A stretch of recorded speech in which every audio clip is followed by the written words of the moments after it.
pessoal, aqui é a Fernanda Rocco, com mais um episódio de Mãe na Real, só que hoje eu trouxe pra cá uma pessoa muito especial, que me ajudou com a minha última menina, com a Elisa, e a Eslaine Letícia. Ela é fono, gente, na especialidade neopediatria. Então, ela acabou pegando a Elisa com quantos meses, Letícia? Tava com um dia. 17 dias. Tava. E a Elisa ainda nasceu prematura. Então, assim, foi uma mão na roda, na verdade, foi um aprendizado. Era uma situação que eu não tinha know-how, não sabia nem, assim, como lidar muito. Então, foi na prática e na teoria, a Letícia me dando aula também, pra gente ter uma amamentação muito melhor. E eu vi muito resultado. Então, assim, foi a melhor amamentação que eu tive. A dos meninos eu sempre tive rachadura, dor no peito. A Elisa foi maravilhosa. Então, assim, não tinha como não trazer a Letícia aqui. Eu vou apresentar ela um pouco, eu não sei muito. E eu vou abrir para ela se apresentar um pouquinho mais. Mas eu tenho certeza que esse papo vai ajudar muitas mães. Porque foi literalmente é como se a rotina se abrisse para mim. Existe uma boa amamentação, tanto para a mãe quanto para o filho. Certo. Bom, a neopediatria, eu sou fonoaudióloga. A neopediatria, ela vai englobar tanto a fase inicial da alimentação da criança, então da amamentação, até a introdução alimentar, até a alimentação futura, as dificuldades alimentares, a própria disfagia, que é a dificuldade de deglutição. Então, bebês que tossem, engasgam com frequência. E aí, quando a gente fala, né, no caso da Elisa, por exemplo, era uma bebezinha que tinha uma disfunção oral importante, um diagnóstico de frênulo alterado, né, que é a língua presa. Língua presa. Língua presa. E não só associado a essa linguinha presa, outras dificuldades. Então, dificuldade de abocanhar o mamilo, estava na mamada, estava fazendo estalinhos constantes, fazia deglutição de ar, e era aquela mamada agoniada, que ela permanecia pouco tempo, justamente porque logo em seguida vinha uma regurgitação. Nossa, então, tinha muita. Isso. Aí nem sempre é o que está relacionado, como todos falam, com ganho de peso. Então, a Elisa, por exemplo, ganhava peso, só que a qualidade de mamada da Elisa, infelizmente, era um caos. E ela cansava muito. Cansava bastante, ficava bastante ofegante, tinha tosse, né, principalmente no meio da mamada. Eu lembro tudo disso, é verdade. E quando a gente entra com o tratamento, né, o que é importante desse podcast também é alertar quanto ao tratamento, é saber que existe solução para isso, que não é normal sentir dor, que não é normal o bebê engasgar, que não é normal que essa amamentação dure até os 2 anos de vida da criança e você não eterno sofrimento, né? Como se você estivesse entregando sua alma para aquilo e não está dando certo. Realmente isso precisa ser manejado. Sim, na verdade eu não sabia disso. A amamentação com a Elisa foi super tranquila depois de pouca intervenção da Letícia. A gente acha que às vezes é uma coisa muito a longo prazo. Não foi a longo prazo. Não machuca nem a mãe nem o bebê. Muito pelo contrário, a Elisa adorava as massagens. Fala um pouco mais, Letícia. Explica um pouco mais. Por exemplo, a gente detectou a língua presa. Aí já não é com você porque a gente tinha que ter uma intervenção. Só que fora a língua presa, todo o restante foi com a Letícia. Hoje em dia, eu acho que as mães devem perceber muito isso, quanto o diagnóstico do frênulo alterado tem sido boom. Então, até esses dias eu estava atendendo o bebê e a mãe falou assim, nossa, mas está nascendo tanta criança com língua presa, né? E não é exatamente só sobre isso. Então, hoje o diagnóstico com a língua presa ele é muito mais efetivo. Então, existem os protocolos, os profissionais que têm se especializado melhor nisso. Só que além dessa língua presa, existem outras alterações. Então, todo bebê que tem alteração na mamada, ele tem a língua presa? Não tem, tá bom? Então, pode ser relacionado à língua, pode ser relacionada a uma disfunção oral. Tanto é que a Elisa tinha mais de um. Exatamente. Então, a Elisa tinha alteração do frênulo lingual e mesmo após corrigir isso, né, mesmo a alteração anatômica sendo retirada, a gente continuava com dificuldades persistentes. Tá, mas peraí, antes de enumerar, que eu quero saber de todos também, assim, vamos lá, você falou que as mães percebem, eu sou uma que não percebi. Então, assim, eu precisei de você para perceber que tinha o freio da língua. Então, assim, eu já não encaixo nesse tipo de mãe, eu não percebi do meu primeiro. Então, assim, acaba que depois do primeiro você fala, não, deixa eu olhar dos outros. Mas quando você pega pra olhar, não é da minha área, você fala, será que esse freio tá normal? Porque tem gente que tem freio e leva a vida com aquilo, ou até que ponto não é? Eu não tenho esse olhar. Então, assim, não sei se toda mãe realmente tem isso. Quando você foi lá em casa, você fez um diagnóstico para depois começar as sessões, né? Exatamente. Assim, toda avaliação com o fonoaudiólogo, na verdade, isso é uma responsabilidade do fonoaudiólogo, como alguém que atua especificamente dentro da boca, é de saber avaliar o freno lingual, independente do que foi avaliado no hospital quando esse bebê foi recém-nascido, né? Então, no hospital, o teste da linguinha, ele é um protocolo validado por lei, então todo bebê que sai do hospital, ele tem que ter o teste da linguinha, mas, infelizmente, esse teste nem sempre ele aborda um resultado fidedigno. Porque depende muito da experiência, depende da manobra que é feita na boca do bebê. E, infelizmente, algumas vezes passa batido, né? Então, quando eu com essa mãezinha mesmo, que ela falou assim, nossa, tá todo mundo falando que agora todo bebê tem língua presa. É porque quando o bebê dela foi detectado com língua presa, ela falou pra mim, mas toda criança tá nascendo com língua presa agora, isso tá muito comum. Eu falei assim, não é comum. É uma alteração que precisa ser validada. Igual você trouxe agora, todos os adultos que têm língua presa, eles vivem lindamente bem? Não vivem. Eles fizeram adaptações para lidar com isso. Tanto que você não vai ver ninguém falando que morreu por conta da língua presa. A não ser quando tiver um engasgo grave, né?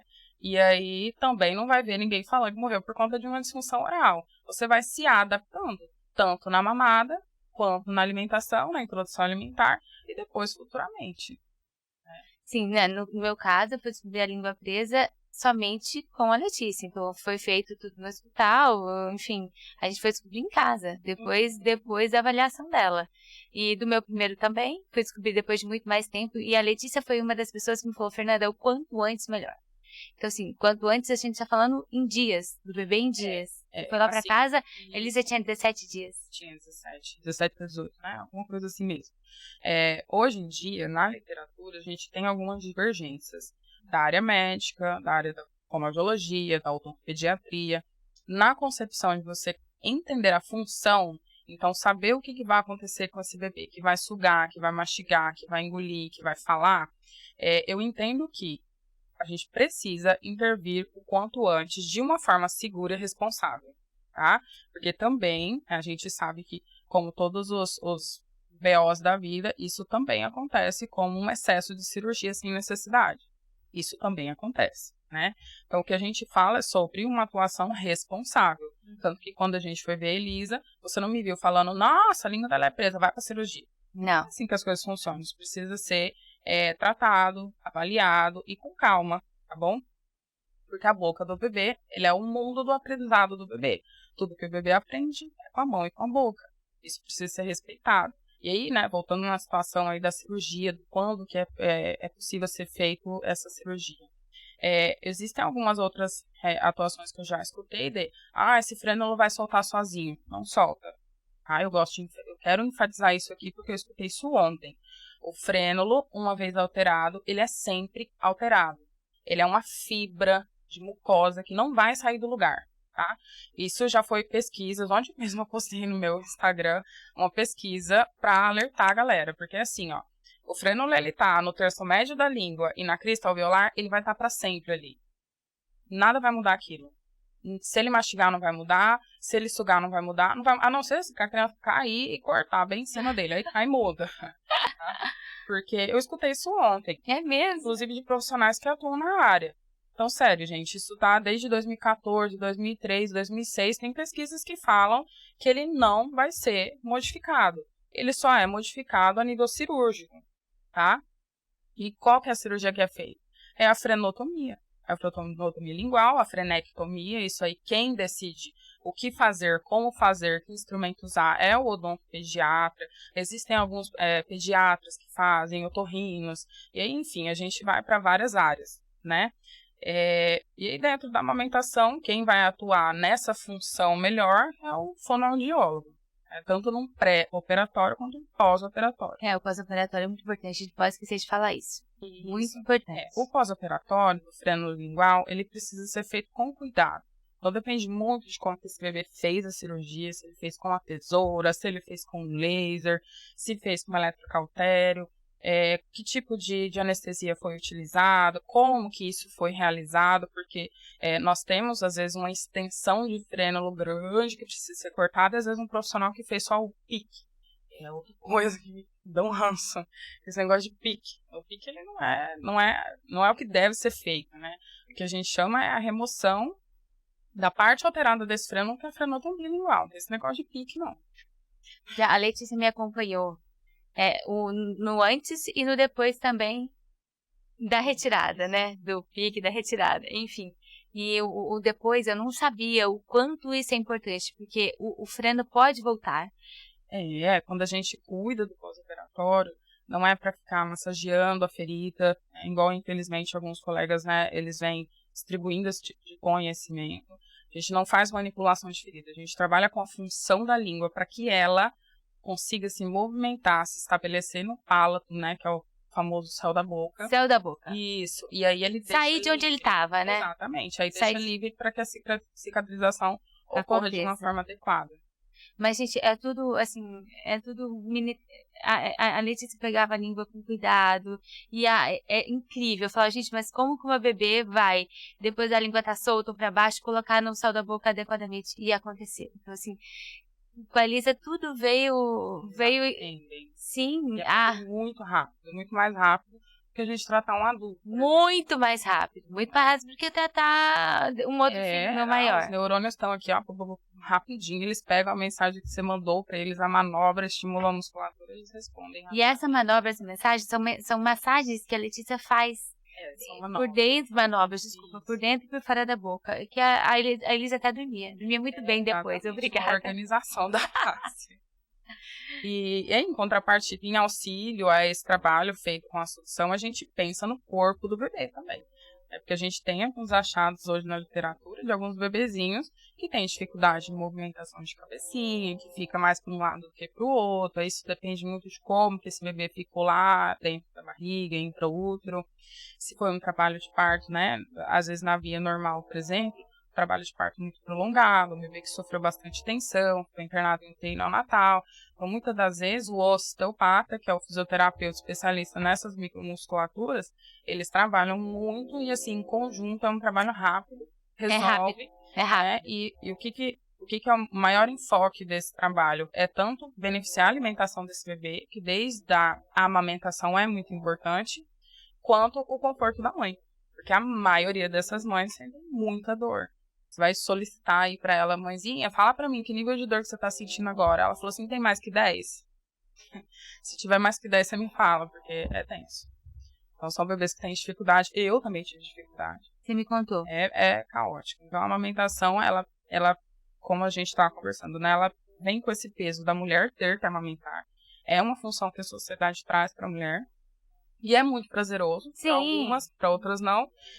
E a gente tenta trazer isso o mais normal possível, o mais perto do que é agradável. Na verdade, vamos lá, assim, é tanta informação que eu quero só reorganizar um pouco aqui. Então, a mãe que não tem muito conhecimento, teve o filho dela. Enfim, como é que ela vai perceber alguma coisa para poder chamar uma fono ou até uma osteopata? Eu chamaria a fono antes, depois você explica aqui melhor. Mas, assim, o que aconteceu? Eu vou tentar falar um pouco do que aconteceu comigo e depois eu quero que a Letícia fale as disfunções na prática para vocês. Mas, por exemplo, a Elisa cansava muito rápido. Ela estalava, então, ela estalava e soltava o peito toda hora. Eu tô me lembrando de algumas para você depois enumerar algumas coisas. As covinhas, regurgitava muito. Enfim, tô enumerando poucas coisas, porque depois, eu tô enumerando o básico que eu vi. Deu tudo certo. Sim, tanto é que a gente estava relembrando aqui, né?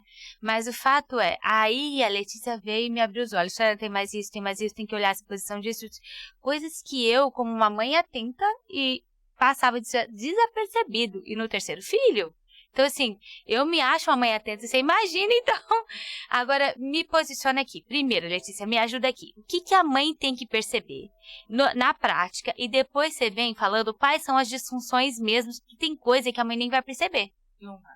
Então, me ajuda nisso aqui pra gente reorganizar. Na hora que o bebezinho, naqueles primeiros 5, 7 dias, o bebê realmente tá mais hipoativo. O que é isso? É um bebê mais sonolento, que não abre muita boca, que ele não tá muito interessado realmente em mamar e encher a Mama barriga. muito pouco. Precisa mamar, né? A gente pensa sempre no ganho de peso do bebê, precisa Sim. fazer xixizinho, cocôzinho, tudo certo, mas ele não tá tão naquela atividade mesmo, né? Daí, posterior a isso, é interessante que a mãe sempre observe a pega. Então, aquela boquinha de peixinho, né? Que todo mundo falava, o bebê tem que estar com a boquinha de peixinho. Não, é um bocão de jacaré. Você podia ter trazido alguma coisa pra gente ver a pega aqui. Da próxima você vai trazer, porque essa pega fica pega lá, pega pra cá. Ninguém esclarece esse negócio de pega. Bocão. Geralmente, o que a gente orienta? Que o bebê seja posicionado e passa o mamilo de cima pra baixo. Isso de cima pra baixo é muito importante. Que eu fui reaprender só com a Letícia, viu, gente? Isso, passa de cima para baixo, porque nos 4 pontinhos da boca do bebê você tem um reflexo de procura. Então, quando você coloca, ele vai abrir a boquinha. Abriu a boquinha, coloca o bebê. Vai conseguir abrir.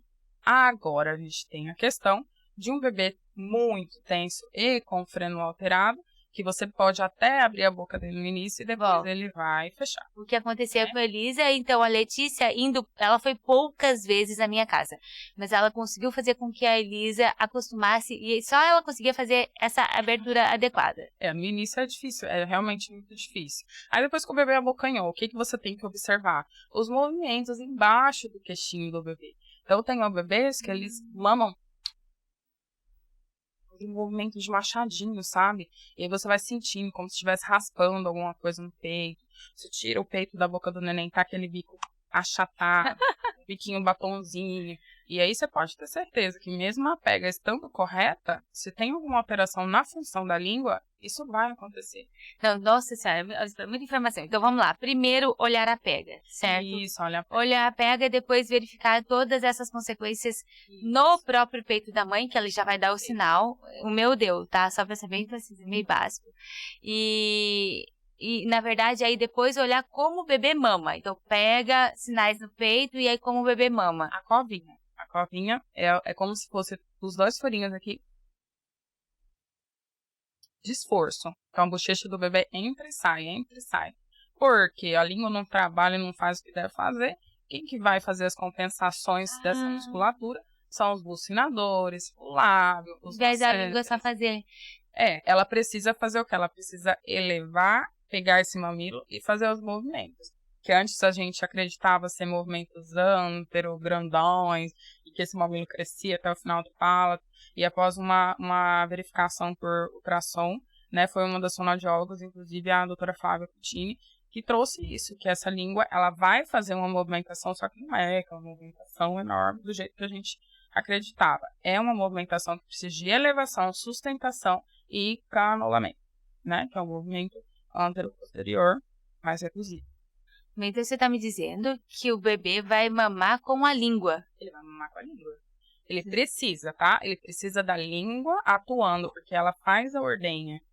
Mas antes disso, eu preciso desse lábio fechado. Então, aquele bebezinho não tem que escapa leite da boquinha, não é comum.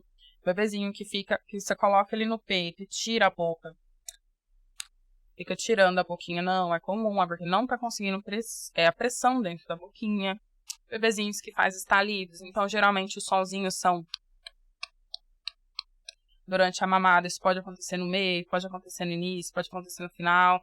Bebezinhos que tremem muito o queixinho por conta do cansaço, eles vão tremer por conta dessa musculatura estar extremamente ativa, às vezes mais do que deve, né?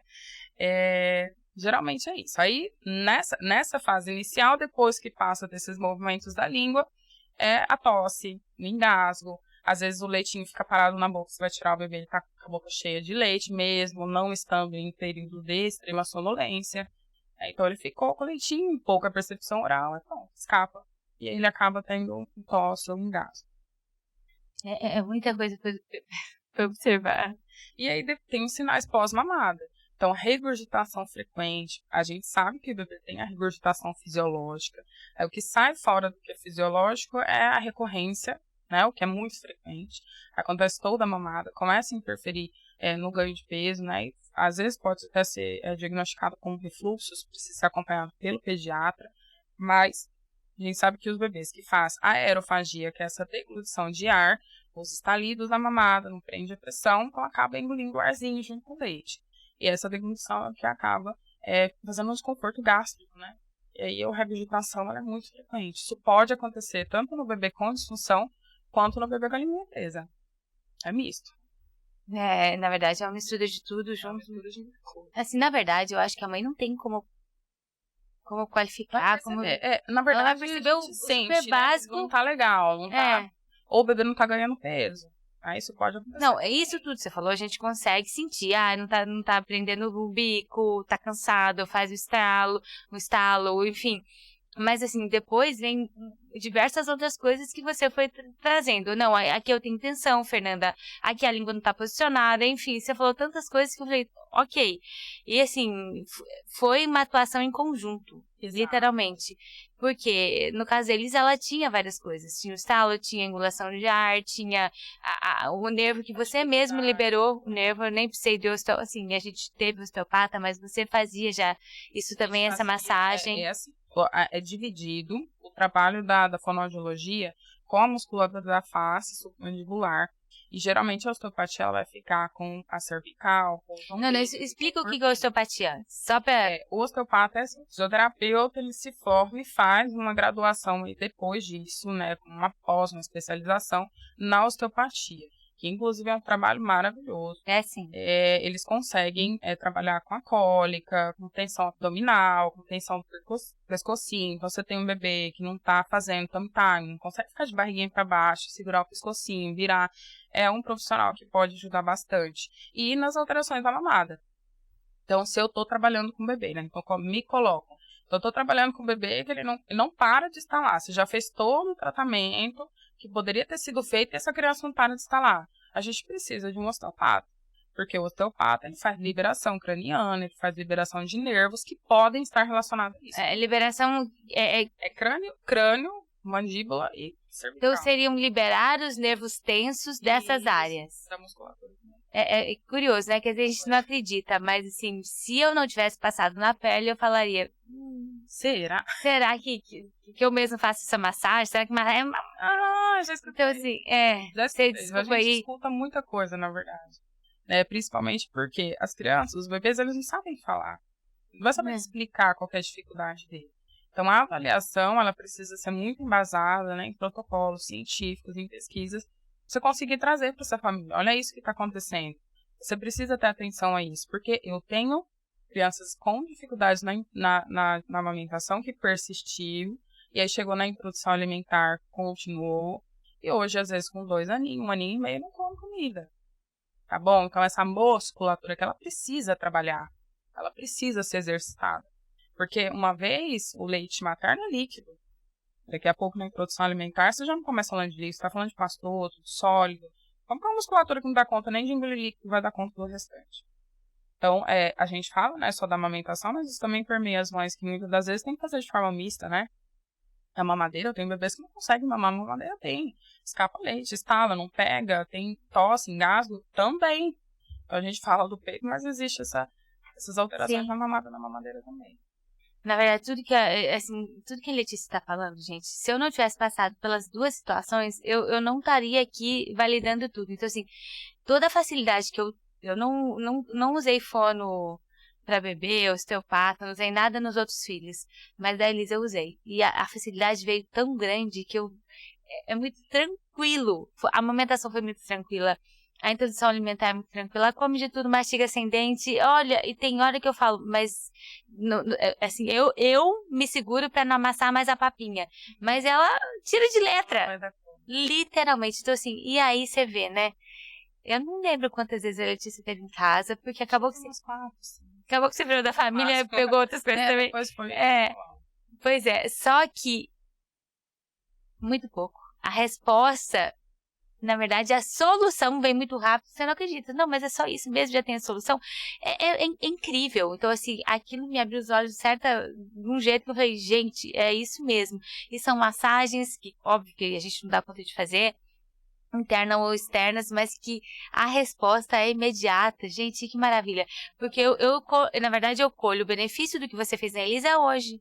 Colhi na época, tive uma amamentação maravilhosa, não tive dor no seio. Nem acredito que eu não tive dor no seio. A Elisa mamou graças a Deus, muito bem, porque a gente fala que não é só a dor para a mãe, né? É o mal alimentar para a criança também, porque desse jeito ela não consegue alimentar tudo quando ela deveria.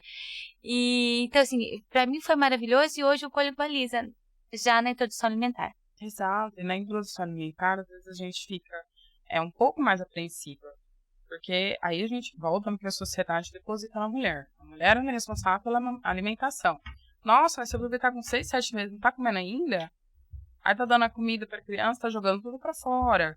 Fica grudado só da boca. Ou não dá conta de mastigar? Ou já começa a restringir, né? Já começa a fazer mais as papinhas, medo de dar pedaço, porque a criança já engasgou outras vezes. E realmente pode acontecer quando essa musculatura não tá preparada para dar conta disso. Então isso precisa se observar. Então, é um bebezinho que já teve alguma coisa na amamentação, fica ligado. Significa que todas as crianças vai ter? Também não. A gente pode ter crianças que não teve dificuldade na amamentação, não vai ter dificuldade na introdução alimentar. Mas o que a gente tem hoje, o que eu tenho hoje em consultório, no trabalho que eu faço, é que isso vem crescendo cada vez mais. Na verdade, eu, assim, vou ser sincera, se eu tivesse mais 10 dos 10, eu chamaria você, sabe por quê? Não, a gente não consegue ter essa percepção, e não é só o fato do peito ter machucado. Tem diversas outras coisas, tem a forma do bico, ou tem até tantas outras coisas que podem ter outra disfunção na mamada e na introdução alimentar e foi tão rápido, assim, você teve lá em casa, você fez o diagnóstico em um dia, depois poucas consultas e a solução que eu vejo, por que não, entendeu? Nossa Senhora, a gente colhe tão mais benefício, que é um benefício tão maravilhoso que eu falo, teria que ter, eu acho que isso tinha que ter até no próprio hospital e tudo mais, esse acompanhamento, é uma pena que não se tem, porque acaba... No hospital, você tem um bebezinho muito recém-nascido.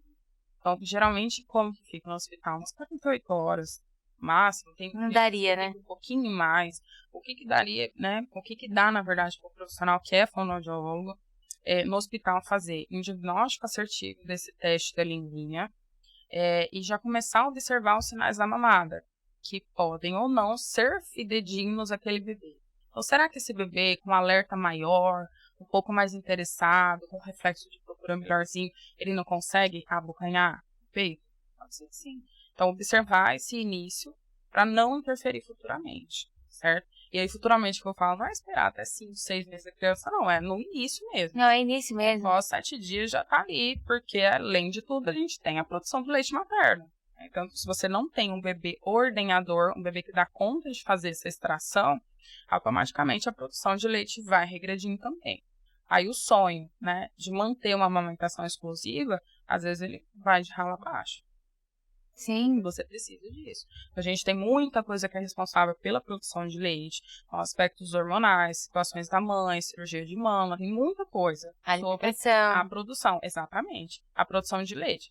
Só que tem muita coisa que também é o bebê. E às vezes eu tenho as duas coisas.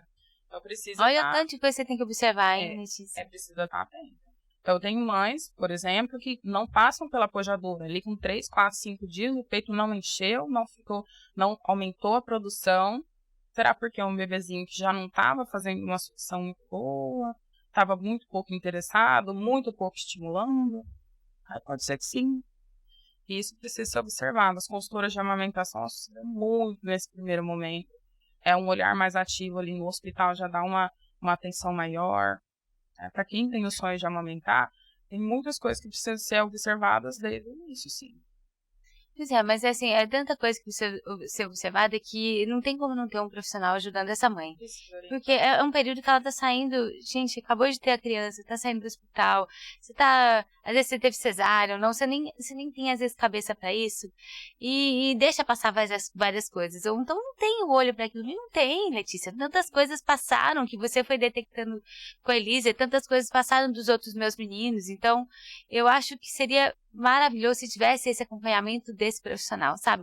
Até porque eu digo, foram poucas visitas e a solução veio rápido e, ai, que delícia. E eu fico muito feliz, de coração. Nossa. Porque a fonoaudiologia, ela tem que ser isso. Então, deveria ser isso. Deveria, porque assim... Não, eu não tive... Eu tive um outro menino que não foi toda essa maravilha, então, assim, acaba que a gente tem uma figura da fonoaudióloga. será mesmo? Será que resolve? Até quanto tempo? E não é, assim, tudo bem, você tá explicando que agora o bebê responde muito mais rápido, mas a gente tratando agora, para não ter que lidar com isso no futuro, que bênção. Bora, amém. Nossa Senhora. E a fonoaudiologia tá para isso, é pra gente incentivar que cada vez mais traga qualidade de vida para essa criança, dentro de um limite talvez, mas tendo qualidade de vida. Porque eu acho assim, que a criança vai crescendo e ela vai observando essas dificuldades que o outro coleguinha não tem. Seja na fala, seja na alimentação, seja numa saída para fazer um piquenique, tá? Para comer algum alimento, isso acontece. Eu tenho bebês, já passou por isso, hoje o meu público está um pouco mais limitado aos recém-nascidos e até 2 anos, mas crianças que com 4, 5 anos, a mãe tem que levar a marmitinha lá, mais fácil de ser mastigada. Com essa idade? Porque não foi, mas todos os dentes na boca. Então, ou seja, o ato de comer todo dia já não tem, mesmo assim não fortaleceu, porque não tá comendo, não tá fortalecendo de forma adequada, não mastiga de forma adequada. Pode mastigar e engasgar. E aí lá, junto com os coleguinhas, tem às vezes uma maçã ou alguma outra coisa muito crocante que não vai ser bem aceito na boca. Daí a gente pode entrar nos diagnósticos alimentares, que é o distúrbio alimentar pediátrico, transtorno alimentar pediátrico, que vem sendo atualizado aí nesses últimos anos. Então tem muitas crianças que passam por essas dificuldades também, vindas ou não de uma disfunção oral. Né? Quando a gente fala ou não de uma disfunção oral, por quê? No transtorno do espectro autista, por exemplo, você tem crianças com dificuldades alimentares que podem não ter vindo de uma disfunção oral prévia. Mas eu tenho outras crianças em quadros normais, né, típicos, que a gente teria uma alteração que muitas das vezes já tem de um tempinho a mais. E aí não aceita, não consegue aceitar, não consegue mastigar, tem medo daquele alimento. E por isso começa a fazer restrição. Aí fica aquele quadro seletivo, né, que é o que a gente chama de seletividade alimentar. Sim, já ouvi. Então, o buraco é assim, mas ele vai ficando... Isso que eu ia falar, gente, é pouca coisa para ser feita para eliminar tanta outra coisa depois. Nossa Senhora, já pensou? Assim, eu digo porque a gente vai falar do freno. O freno, só de falar corretamente, tem noção do que já eliminou? Exatamente. Olha, o falar corretamente, às vezes, se a criança ela fala de forma errada, ela começa a escrever de forma errada. Estou dando um exemplo simples aqui. Então, assim, estou falando de entre... Por isso que eu acho que deveria ser obrigatório, porque... Isso, entre outras coisas, a criança começa a restringir a fala, porque ela sabe que vai sair errado, ela começa a ficar mais quietinha. Aí precisa fazer leitura em voz alta, já não faz. Aí vem com isso a timidez, vem com isso a autoestima. Nossa! Para poder falar. Começa a falar com a língua um pouquinho mais entre os dentes, para poder tentar ir mascarando o que acontece dentro da boca. E é grande. A lista é grande. Na verdade, a gente só tá dando uma passada aqui na lista, mas eu acho que já deu pra... Tá, porque é importante a sociedade estar de olho nisso. É a qualidade dos pequenos, né? Tanto dos pititiquinhos quanto dos maiores. Pois é, mas assim, eu fico chateada com uma coisa, gente, se vou ser bem sincera com você. Foi tão importante pra mim, foi tão rápido, a solução foi tão boa que isso deveria ser orientado no hospital ou com a pediatra. Olha, procura fulano. É simples, só pra fazer um diagnóstico, alguma coisa. Então, assim, essa orientação a gente não tem na sociedade, literalmente. Então, assim... E você sabe o que acontece? Não sei, não sei por quê que não... Mas, às vezes, o pecado esteja na própria fonoaudiologia de não divulgar tanto isso. E muito também na área médica de não acolher esse tipo de informação. Ficar tudo, tá normal, vai passar, tá na fase. Não tá. De se observar. Tanto que a gente pensa hoje muito na intervenção precoce, quando há problemas, né? Vamos supor, a criança está na fala, tá com 2 anos e meio, já não está falando. Isso já seria um gap muito grande. Então, começar a intervenção precoce com 1 ano e meio da fala. É muito poucos pediatras que orientam isso. Que orienta, então, a gente precisa realmente alertar a sociedade que existe esse tipo de tratamento, que não é uma máfia. Eu escutei isso, que o meu trabalho era uma máfia. Juro. Sério? Aí, o queixo. Falei, tá, eu deixo minha filha todo dia, trabalho igual uma doida, porque meu trabalho é uma máfia. Não, me fala aqui uma coisa, que eu quero entrar nesse viés, agora eu quero te interromper. Por que você escolheu a fono? Por quê? Ah, menina, na verdade foi um acidente. Um acidente. Eu prestei, na verdade, para medicina. Felizmente eu não passei, né? Felizmente, porque ela é excelente como fono. E aí depois eu falei, por que não fono? Aí eu comecei a pesquisar o que a fono fazia. Eu falei, gente, tem tanta coisa que pode ser que eu escolha alguma coisa. Eu fui estudando e me apaixonando pela área da linguagem e da fala. Então, até então, essa alimentação... Você estava no bebê ainda. Não. A alimentação estava bem A Letícia me ajudou com fala também lá em casa. Só pra abrir aqui. E aí a gente aí fiz alguns estágios em autismo. Eu falei, gente, é isso aqui que eu quero. Aí eu fiz um estágio em disfagia neurológica. Então, é pacientes com disfagia neurogênica que a gente fala. E aí eu comecei a falar, isso aqui é muito bacana. Isso precisa ser estudado, isso precisa ser investigado. E aí eu comecei, depois que eu terminei a graduação, eu fui para residência hospitalar, que foi uma residência que eu fiz específica para alimentação, disfagia, crianças com fissura lábico-palatina, né, o lábio leporino, né, então todo mundo fala. E aí aí começou a abrir o leque, a minha pesquisa de formação ela foi com bebês, justamente porque eu queria saber o quanto que isso estava influenciando já desde o hospital. Porque os bebês que ficam internados por mais de 2 dias, usam sonda, precisam de respiradores orais, eles tendem a ter muita alteração também. Então, ali a gente já vê um trabalho da fonoaudiologia. Isso tudo. Foi um questionário tão longo para fazer diagnóstico. Então os bebês prematuros ou não prematuros, bebês que nascem com malformações congênitas, cardíacas, neurológicas, eles precisam ter acompanhamento fonoaudiológico. É inadmissível que um prematuro mesmo. não tenha acompanhamento fonoaudiológico. Mas você sai do hospital, ninguém fala. Ninguém fala, Letícia. Eu tô tentando pegar meu Instagram e colocando as coisas lá, né? As meninas que estão atuando também estão tentando, sabe, divulgar isso de uma forma melhor. Então, em Cuiabá agora a gente tem, se eu não me engano, 5 fonos que atuam com a neopediatria, assim, que são boas em divulgar informação, são boas em resultados. Elas vêm tentando divulgar isso também, porque realmente isso precisa ser falado. Né? Sim, se a mãe tiver... Eu falei agora, o que a maioria das pessoas vão saber? Nossa. Né? Então precisa estar atento. Porque geralmente a fonoaudiologia ela é associada à gagueira, à fala. Quando é troca de fala, muito pouco associada à língua presa. Não, ao dente pra frente, porque a posição da língua não tá boa. Eu lembro só disso, pra você ter noção. E não sou uma pessoa tão fora do mundo. Exato, e tem muita especialidade, né? Quando eu comecei a pesquisar, que eu vi um pouquinho, né? Mas isso lá em 2015, 2014, para depois eu conseguir escolher alguma área mesmo. Não, mas aí você ganhou um presente que você precisou atuar também, né? Conta essa história se eu puder rapidinho, que você contou lá em casa. A sua menina. Ah, tá.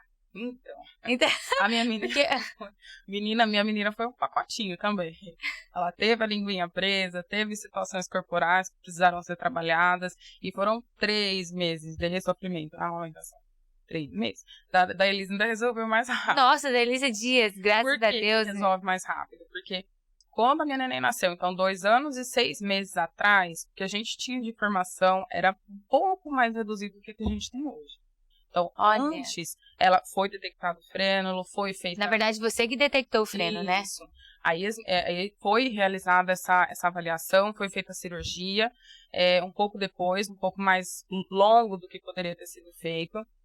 E aí a minha produção de leite ela começou a cair, né? Então, todo um manejo precisou ser feito. Então, a relactação, que é sabe, a sondinha no peito, aí tem que ficar acompanhando o ganho de peso, porque a criança não faz xixi, não faz cocô direitinho. Aí ela teve a bilirrubina muito alta, que é o famoso amarelão que o bebê tem. Enfim, foi um monte de coisa até estabelecer e falar, ufa, pronto, agora a gente consegue andar sozinho. Então, um pouco antes dos 3 meses, mas pra falar assim, que eu parei de me preocupar com os 3 meses. E aí foi que eu falei, isso aqui precisa ser cada vez mais estudado. E precisa. Né? Porque não dá pra falar que o problema é desse tamanhozinho, que é muito grande. Na verdade, eu acho que o problema pode até ser pequeno, mas a consequência desse pequenininho é tão grande. Começa a ficar um gigante. Sim. Então, na verdade, você estudou mais e você tava lá com o seu pacote maravilhoso, mas com tudo lá que você já tinha habilidade, graças a Deus, de ver tudo aquilo. Eu tinha saído da residência, então da própria residência eu já tinha carregado muita coisa. Graças a Deus, foi um ensino, assim, impecável. Pra sua vida, inclusive. Pra vida. E aí, com ela, pude falar, meu Deus, a gente precisa... Então, na verdade, tudo que a mãe passa ou passará, você passou na pele. Nossa Deus. E é por isso que, meu Deus, às vezes as mãezinhas, elas chegam tão aflitas no consultório. Ah, eu tô dando chupeta, eu tô dando mamadeira, eu tô fazendo tudo o contrário do que eu queria. Eu falei, calma, é assim mesmo. Também senti isso aí, entendeu? Então, não adianta a gente achar que a gente vai ser impecável, né? Que acaba que não é. Não dá pra ser impecável, porque muitas das vezes o problema que a criança tem, você não conseguiu enxergar ainda. Aí você precisa ser visto. Na verdade, vou frisar mais uma vez nisso. Eu acho que a mãe não tem capacidade de enxergar isso. Não dá. Então, Precisa ser orientado. Letícia, vamos deixar bem claro aqui, assim, é muita coisa para ser observado. Você pode observar o básico, mas não custa você contratar uma fono para fazer um diagnóstico e depois ter poucas sessões para depois ter uma vida tranquila. Seja na amamentação, depois na introdução do alimento, e é tão bom ver que essa criança come de tudo e já mastiga sem dente. Nossa Senhora, ele fala... E olha só, Fernanda, hoje a gente, aqui em Cuiabá, a gente tá com bastante profissionais, sabe? Que tá começando a abrir o olho para essas situações, com consultores de amamentação, osteopatas, pediatras, odontopediatras, que estão enxergando além... Eu não passei essa fase, não. Portinho. Ah, tá. Mas juro pra você, agora eu tô melhorando. Tá melhor. Tô melhorando. E aí, é pra ser cada vez melhor. Porque realmente são coisas muito específicas. É que você precisa ir mostrando o seu trabalho, o que acontece, o que essa criança pode ter de benefício que você está fazendo. E aí, às vezes, muita gente escuta, mas é só para mastigar? Nossa! Quem que se percebe mastigando? Você sabe como é que se mastiga? Não vai saber. Letícia, deixa eu falar uma coisa pra você. Eu não sabia que a gente tinha que colocar a língua na posição aqui de cima. Eu não sabia. Eu não sei com quantos anos. Ninguém ensinou isso. Ou que tinha que mastigar da esquerda pra direita tantas vezes. É todo... Ninguém ensinou isso pra gente. É alterado. Então, algumas assimetrias faciais, né? Isso mais no adulto, também já atuei um pouquinho, elas são decorrentes a uma mastigação unilateral. Então, a pessoa ela começa a mastigar desse lado, ela termina desse lado, ela vai só desse lado. Não, e aí traz problema no dente. Isso, alteração na arcada dentária, articulação temporomandibular, que é as famosas DTMs, distúrbio da articulação temporomandibular, dá dor de cabeça, dá ruído, faz barulho. Tem gente que tem que fazer até cirurgia.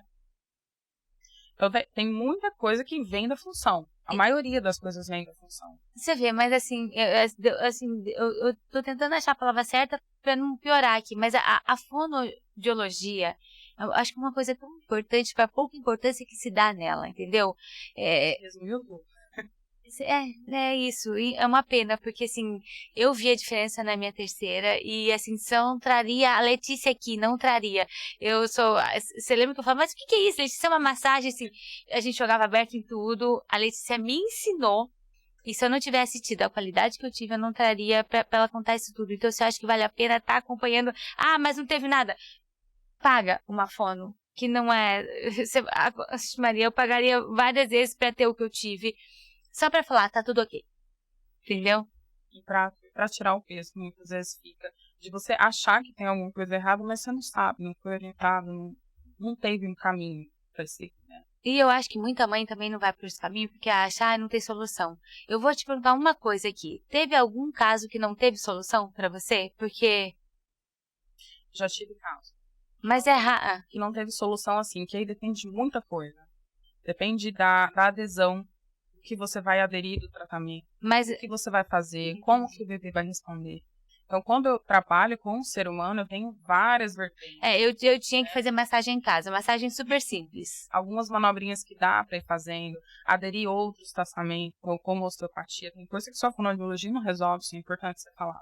Tá bom? Mas eu vou falar uma coisa pra você, eu fazia muito pouco, porque tinha hora que ela tava cansada, eu nem fazia, e a Letícia ia lá e resolvia a situação. O que a gente ganha para esse bebê? Sugar o peito.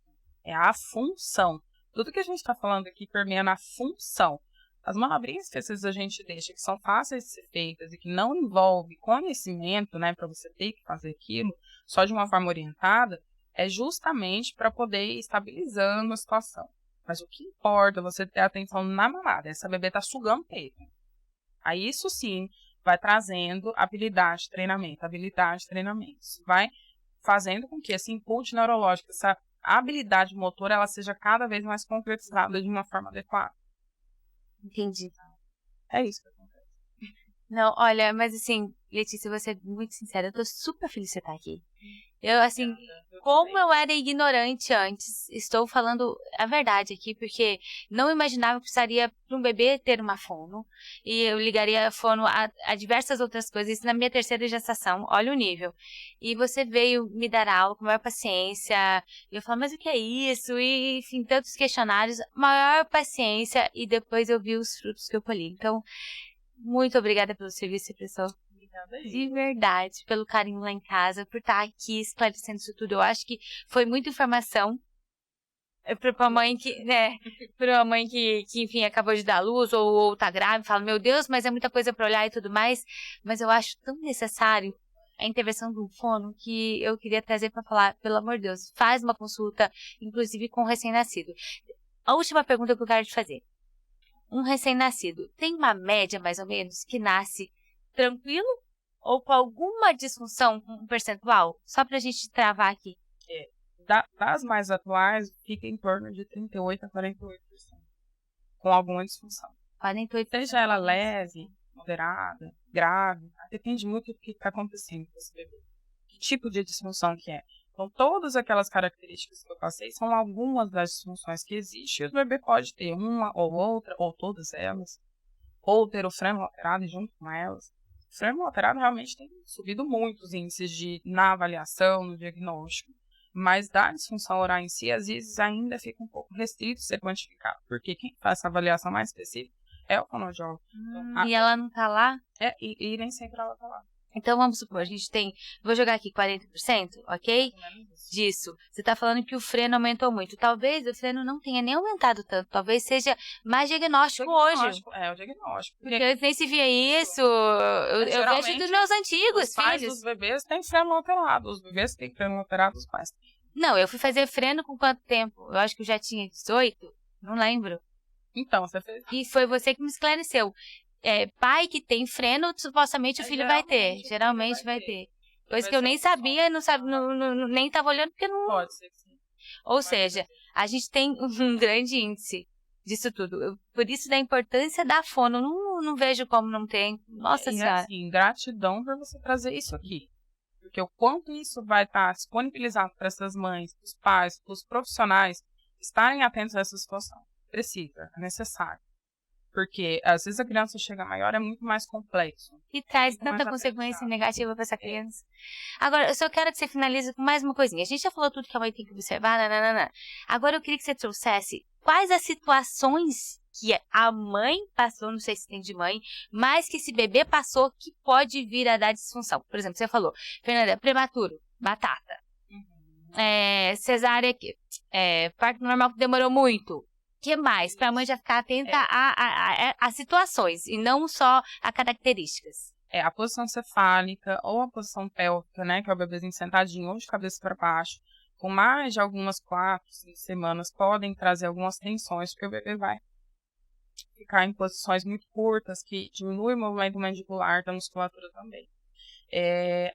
Os bicos, então bico de mamadeira, bico de chupeta, bico intermediário, que às vezes é utilizado no início da amamentação, porque a mãe não tem muito bico, aí faz esse tipo de adaptação, isso pode gerar disfunção, porque a musculatura disfunciona para poder se organizar para aquele bico. Daí ela se desorganiza e ela pode acabar alterando o funcionamento da sucção. E aí, nesse sentido, o bebê tem uma disfunção oral. Não, o que mais? Prematuro. Os prematurinhos, muitas das vezes tem, a maioria deles, na verdade, justamente por conta dessa habilidade motora alterada. Os bicos artificiais. Por quem passou por sonda, às vezes não é prematuro, mas passou por sonda. Pelas sondinhas, intubação, né? Intubação, então o caninho vai lá, esse bebê fica sem se alimentar, fica sem experiência, muita coisa pode acontecer. E aí também o bebezinho que passa por intervenção, né? Então a frenotomia, a linguinha alterada, ela pode causar disfunção, pode ter apenas sinais da linguinha, só que no pós-operatório, às vezes esse bebê se adapta a fazer algumas situações que não convém. E aí pode acontecer. O pós-operatório do fono é muito importante, pelo amor de Deus, gente. Porque ele vai ensinar a língua onde ela vai, porque a língua vai na solta, gente. Sendo discutido, isso precisa. Pra quê? Mas nem que fosse só para avaliar, organizar a estrutura e tchau e beijo, tá? Mas isso precisa ser feito. E É uma lembrar, competência. sim, e lembrar que assim, é curto, o tempo é curto, o aprendizado é rápido. Só falando isso de novo. Então, supostamente, a gente tem características que também pode observar e tem situações que, se passar, deveria se chamar a fono. Que a gente conseguiu deixar bem claro aqui. Mas, de qualquer maneira, chama a fono, pelo amor de Deus, para dar... Porque foi muito, muito, muito, muito bom para mim. Eu nunca tive eu nunca dei o peito uma mamada sem dor. Literalmente, sem rachar, sem sair sangue. Meu Deus, e que bênção que é. Que bênção que é você mamar dessa maneira. Então, assim, Letícia, muito obrigada. Assim, ela já acabou virando da família porque me pegava de qualquer jeito lá, mas era tão bem-vinda que... Ai, ai, ai, como a gente... Não, e a gente via o depois da Lisa, a mamada era outra, você lembra? A dormida era outra, era consequência de tudo, porque até a dormida era maravilhosa. Então, nossa senhora, muitíssimo obrigada, viu? Obrigada. Eu vou deixar você encerrar aqui, falando o que você quiser, da importância, deixando o seu perfil, ou qualquer outra coisa. Você só atende físico, né? Lá na clínica, atendo... Pois é, não dá pra fazer, fono não dá pra fazer online, né? Então, existem algumas situações que alguns fonoaudiólogos estão fazendo atendimento online, mas eles são muito mais orientativos do que intervencionista, sabe? Existe algumas pessoas que fazem, então, Porto Alegre, São Paulo tem algumas fonos que faz, mas não é algo que eu aderiria ainda. Eu acho muito difícil com a percepção muscular sem você tocar, sabe? Só no olhão. Difícil. Precisa ter, sei lá, não sei como que faz. Entendi. Precisa ter mão. Eu preciso pegar. Não, tá ótimo. Mas me encerra aqui. Você tem um perfil? Tenho, Weslane Letícia, fonoaudióloga. Tá lá no Instagram. A gente vai colocar aqui também. Talvez vocês me conhecem na foto, eu tô maquiada, de cabelo liso. Mas eu tô lá. Tem muita informação bacana que a gente tô postando aos pouquinhos. E trabalhar, cuidar de casa e de bebê não é fácil, né? Não. E administrar isso aí também. Misericórdia. Não, e administrar com todo o conhecimento que você tem, assim, porque eu te enchei de pergunta e com boa vontade, ânimo, e trazer o ânimo lá pra casa, graças a Deus. Então, assim, Isso, é sobre isso. é isso mesmo. Minha querida, Muito obrigada, viu? De coração. Beijo e até a próxima aqui, que a gente tem mais um monte pra falar.